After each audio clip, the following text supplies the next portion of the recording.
Good morning बच्चों। जैसा कि इससे पहले वाले क्लास में हम लोग सेक्शन फार्मूला के बारे में देखा था, उसमें हमने दो पॉइंट हम लोगों ने डिस्कशन किया था। पहला पॉइंट था कि हम जब दो बिंदु लेते हैं और वो किसी अंतर विभाजित करता है जिसका रेशियो अगर m1 और m2 दिया हुआ तो उसका हम लोग फार्मूला निकाले थे, ठीक है। और सेकेंड था कि कोई एक लाइन है और एक और m है और उसको दो अगर उसको मध्य बिंदु अगर मुझे फाइंड आउट करना था तो उसके सहारे हम लोगों ने उसको निकाला था, ठीक है। अब मेरा तीसरा पॉइंट जो है कि त्रिभुज के जो केंद्र के निर्देशांक हमें फाइंड आउट करना है, ठीक है। सी में क्या था कि त्रिभुज के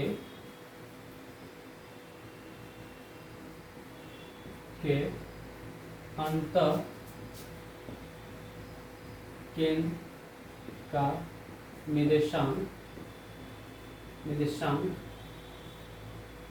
निकाले, ठीक है। मेरा टॉपिक है कि त्रिभुज के अंत केंद्र का निर्देशांक निकालना है, ठीक है। ज्ञात करना है या निकालना है, ठीक है। तो हम एक त्रिभुज ड्रॉ करते हैं।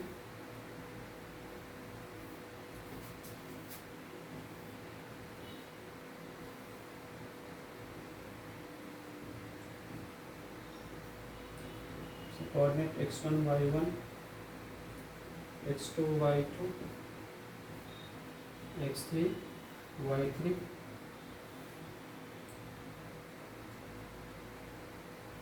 ठीक है। ये हो जाएगा आपका x2 y2 y2 plus x3 y3 y2, ठीक है। 3/2। तो हमें क्या निकालना है, इसका निर्देशांक हमें फाइंड आउट करना है, ठीक है। तो हम देखेंगे कि त्रिभुज के केंद्र का निर्देशांक अगर हम लोग निकालते हैं तो हम लोग त्रिभुज के निर्देशांक निकालते हैं तो कैसे निकालेंगे, x1 plus x2 plus x3/3 and y1 plus y2 plus y3/3, x1 plus x2 plus x3/3 करते हैं, ठीक है। फिर y1 plus y2 plus y3/3, ठीक है। तो इस तरह से हम जो है त्रिभुज के केंद्र के निर्देशांक हम लोग फाइंड आउट करते हैं, ठीक है, ठीक। अब जो है हमारा नेक्स्ट जो है त्रिभुज के अंतर्वृत्त के केंद्र के निर्देशांक निकालना है। क्या निकालना है, त्रिभुज के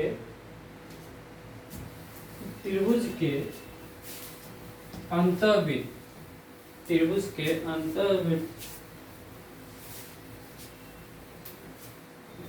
त्रिभुज के अंतर्बिंद के केंद्र से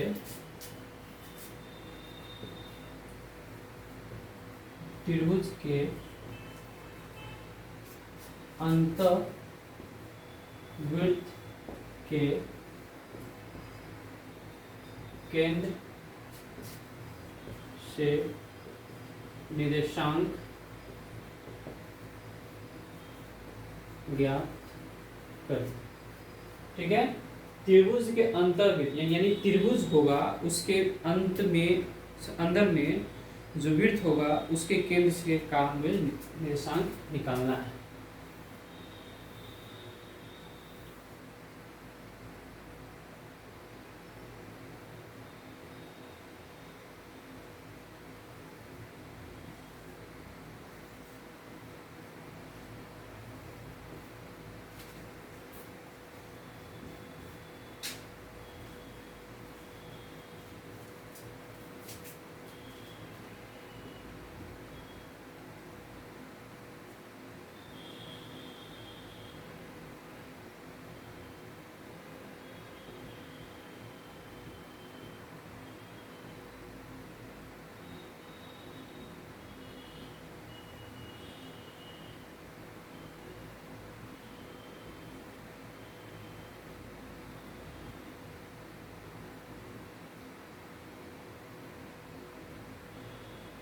इस तरह से अगर आपको कोई दिया हुआ है, ठीक है ना, और इसके बीच का जो है हमें निर्देशांक हमें फाइंड आउट करना है, ठीक है। तो हम इसका डिस्टेंस मान लीजिए कुछ ले लेते हैं, ए बी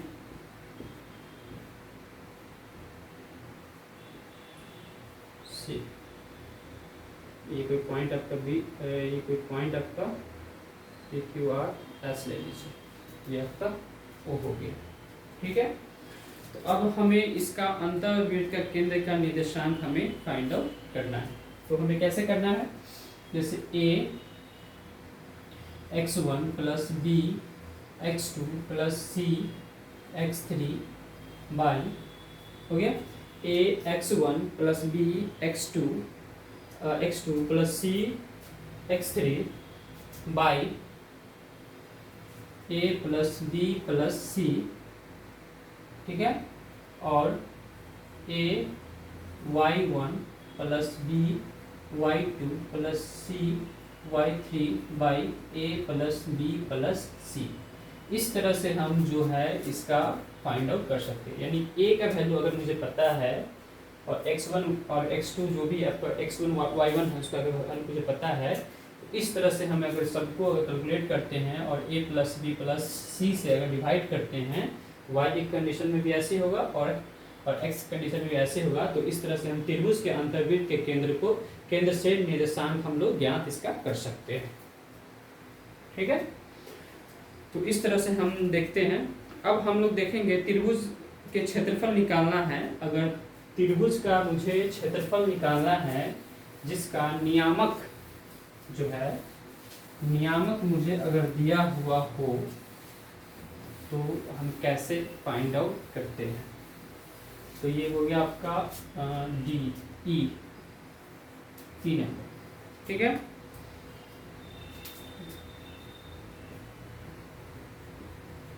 त्रिभुज का क्षेत्रफल निकाले जिसके तीनों शीर्षों ऐसे हो, तीनों शीर्षों का नियामक दिया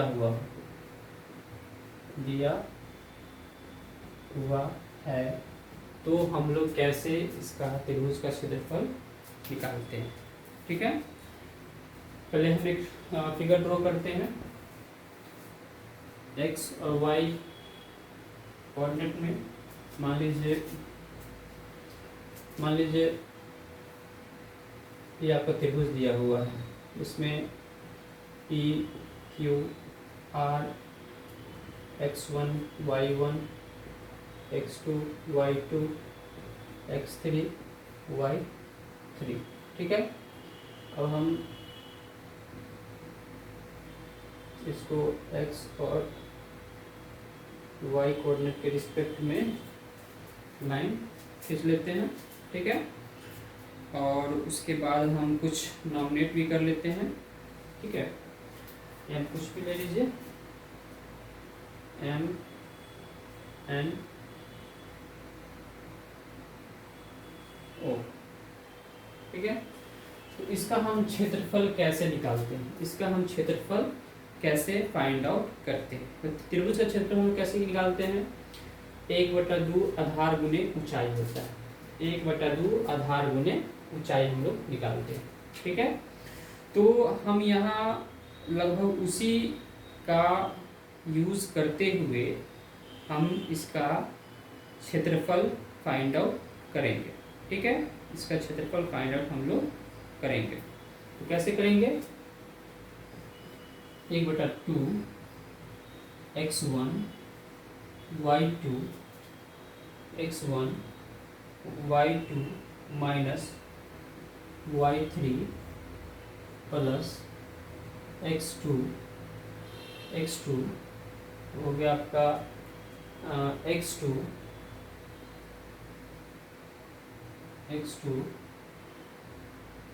y3 minus y1 plus x3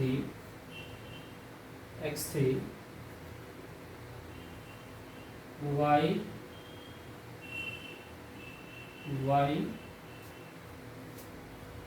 ये हो गया आपका x1 अगर निकालते हैं तो y2 माइनस y3, फिर अगर x2 फाइंड आउट करते हैं तो y3 माइनस y1 प्लस अगर x3 अगर फाइंड आउट करते हैं तो x2 माइनस y2